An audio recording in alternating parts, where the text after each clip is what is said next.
আলহামদুলিল্লাহ, সুখবর সুখবর সুখবর। প্রবাসীদের 9 দফা দাবি মেনে নিতে যাচ্ছে এবার সরকার।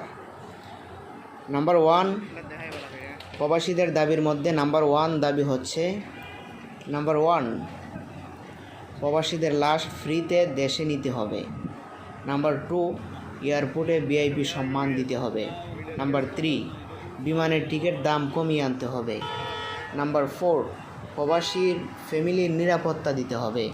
নাম্বার 5, 12 বছর পর অবসরে দেশে গেলে তাদের অবসর ভাতা দিতে হবে। নাম্বার 6, সকল প্রবাসী স্মার্ট কার্ড করে দিতে হবে। নাম্বার 7, প্রবাসীদের জন্য উন্নত চিকিৎসা সেবা করতে হবে। নাম্বার 8, সিন্ডিকেট ভেঙে নতুন ভিসার দাম কমিয়ে আনতে হবে।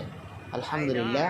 নাম্বার 9, শর্তহীনভাবে প্রবাসী কল্যাণ ব্যাংক থেকে প্রবাসীদেরকে লোন দিতে হবে। তো আলহামদুলিল্লাহ, এই দাবিগুলো মেনে নিতে যাচ্ছে এবার আমাদের ডক্টর ইউনূসের সরকার। আলহামদুলিল্লাহ, দেখা যাক কী হয়।